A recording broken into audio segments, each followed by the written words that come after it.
I was but a young boy wandering the streets of my old neighborhood when it all happened. It had been a while since I walked outside, and it was starting to get dark. I had been busy all by my lonesome for quite some time. My eyes scanned the area and I saw nothing that looked like trouble. But then again, there have always been problems in this part of town. The occasional fight or two, but nothing major.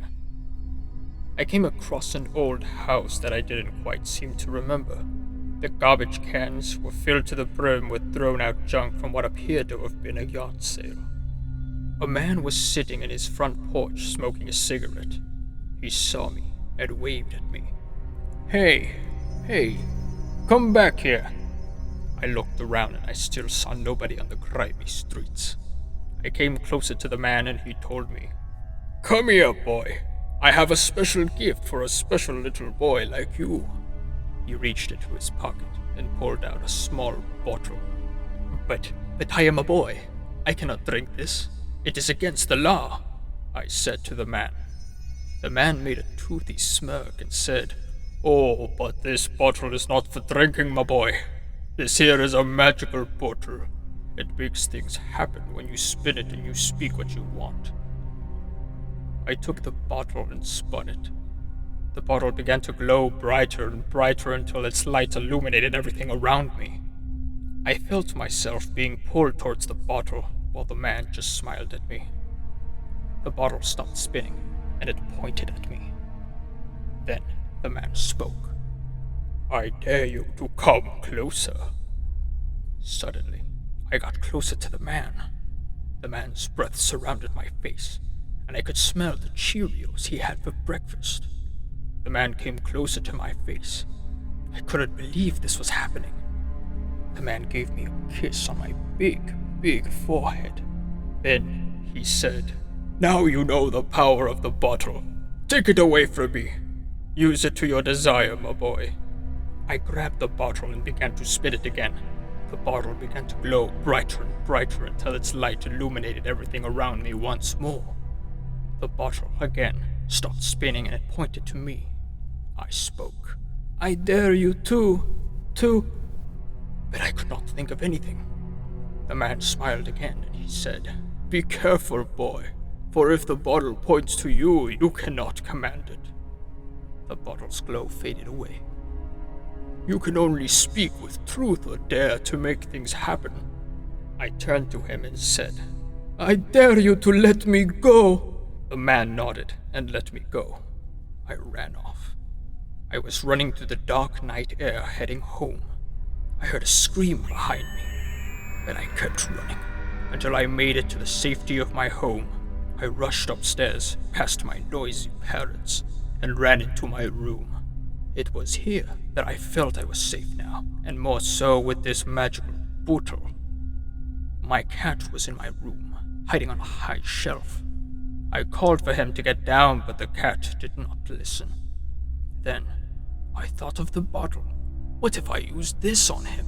I thought to myself, as I rubbed my chin like a thinker. I spun the bottle, and it began to glow. The bottle rested, pointing to the cat. I then spoke. "Cat, I dare you to get down from there." Suddenly, the cat jumped down, frightened. The cat jumped without moving its legs.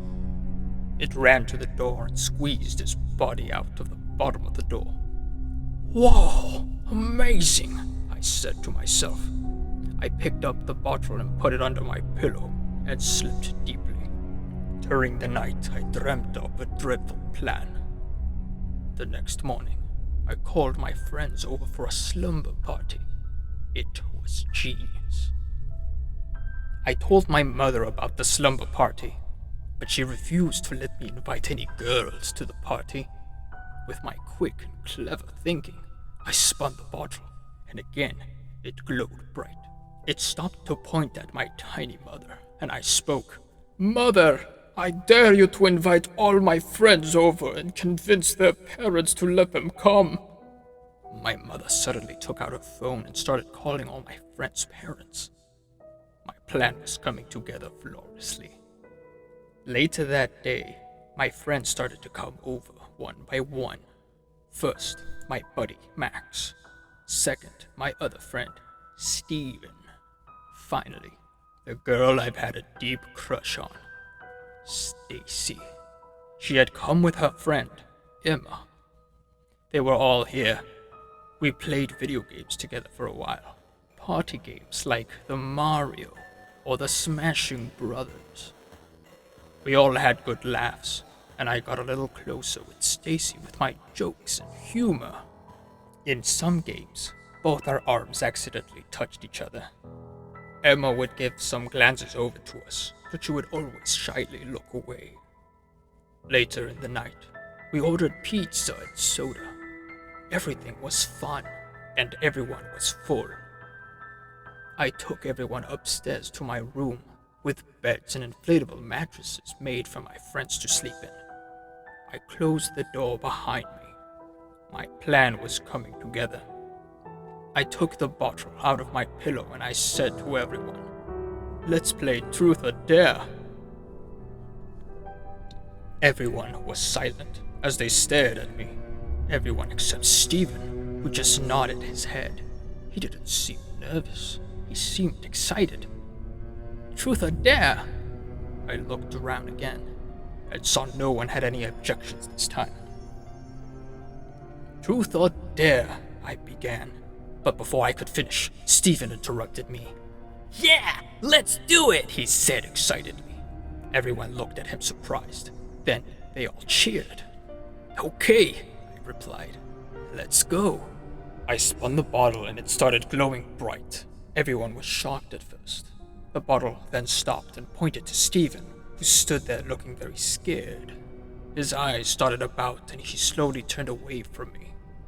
Then, his body began to shake violently, as if something was trying to pull him into the bottle. I spoke. "Steven, I dare you to chase your tail like a doggo." Then, suddenly, Steven began to bark and tried to bite his own butt. He spun in circles and everyone rejoiced. He saw my cat in my room and he barked at him, and then chased him out of the room. Max exclaimed, "My turn to spin." And he took a deep breath, then spun the bottle. Suddenly, the bottle began to glow brighter than before. Max whimpered as he fell backwards off his bed onto the floor. The bottle slowed down to a stop, pointing at Max. "Ho ho, Max! Bad luck for you," I said, giggling to myself. I then spoke. "Max, I dare you to shit yourself." There was a flood of oohs from the two girls in the room, followed immediately by laughter. Max's laughter soon stopped though, as his PJ bottoms gave the most foul of smells. Embarrassed in front of everyone, he squatted out of the room to find a bathroom. Each step he took was accompanied by a moist release of gas flapping his lower cheeks. "Looks like Max is eliminated too," said Stacy. My plan was one step closer. Stacy took the bottle and said, "I guess it's my turn to spin, ha ha ha ha."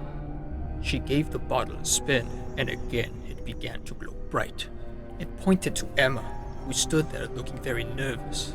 Her eyes darted about and she slowly turned away from me.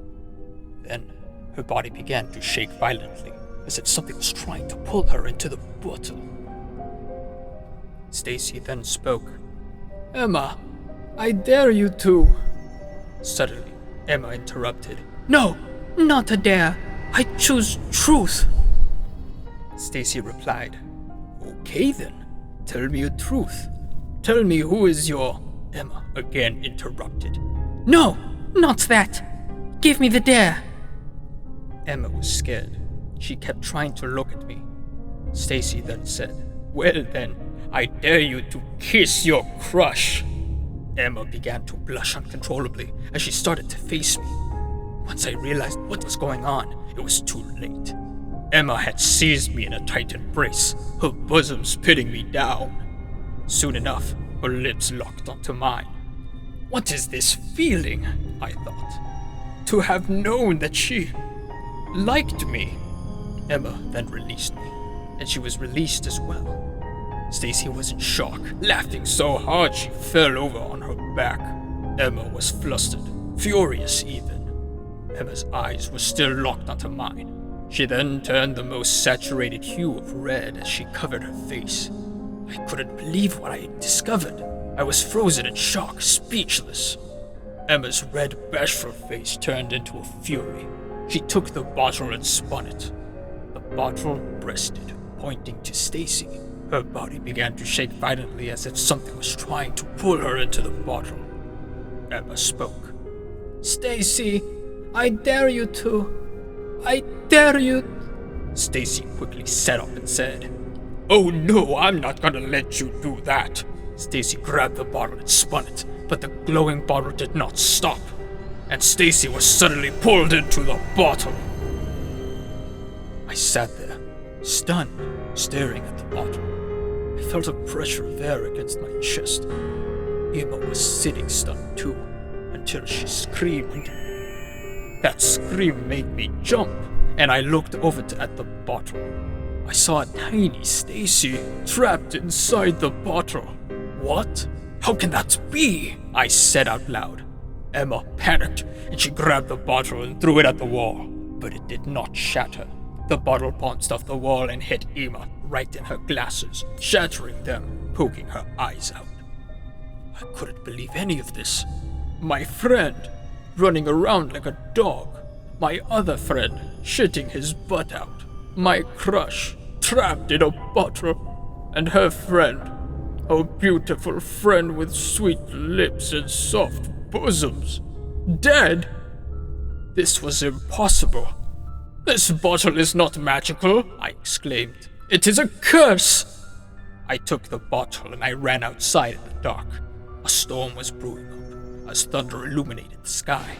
I ran all the way to the house of that old man, but he was not there. I quickly burst through the door and screamed, "Old man!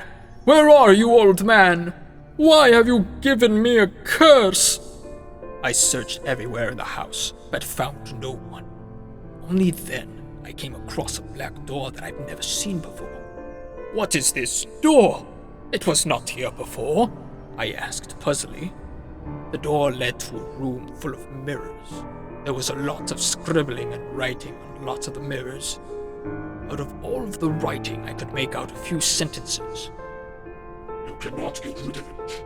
It's yours forever. You cannot dare someone to take it." On the other side of the wall of mirrors, I made out the words, "Never break the rules, and play by the rules." I yelled at the bottle in my feeble hands. "Stacy, you broke the rules, and now you are cursed forever inside this bottle." Stacy was inside the bottle, but she was passed out. "If I can only play by the rules, then we'll play by the rules." I placed the bottle at the center of the room, and I spun it with all my might. The bottle glowed as bright as it ever could, its light bouncing in the mirrors, making the whole room bright. The bottle slowed down to a stop. It was pointing to a mirror. "I've done it! The bottle was pointing to itself!" I spoke. "Bottle! Bottle! I dare you to shatter yourself! Undo this curse from me and be gone from this world!" The bottle started shaking. It started to spin faster and faster, and glow brighter and brighter. The bottle spun itself and started crashing all the mirrors, one after the other, shattering and breaking. I quickly took cover to protect myself from the bottle until I heard the final shatter. I got up to see not a single mirror intact, and at the center of the room, small fragments of the bottle. "I've done it," I said, relieved with myself. "I've gotten rid of that awful bottle." But my rejoicing soon stopped. I looked around to find Stacy, but she was not to be seen. I could not save her. I destroyed the bottle and thus destroyed her, my beloved crush. I left the abandoned house with everything behind. I walked under the rain all the way back to my house, and I headed upstairs. My friend, Emma, was still there, alive, but but Stacy was still gone. Emma, you're okay, I said joyfully to her. Emma replied, Are you okay? You're all wet. Where are the others? Max went to the bathroom and Steven started chasing your cat. How could this be? It's as if nothing really changed, that all the horrible things never happened. Even with this, I felt happy to be with Yuma. I noticed she got a little red in the cheeks when I looked at her. I sat down next to her, and I looked around for a bit and asked, What about Stacy? Who's Stacy? Replied Emma. She didn't know anymore.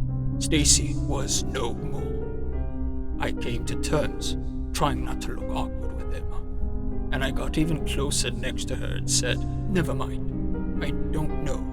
Emma turned more red as she looked at me. Well, now that we're alone, why don't we play a game of truth or dare? Said Emma, as she smiled bashfully and pulled out a strange little bottle.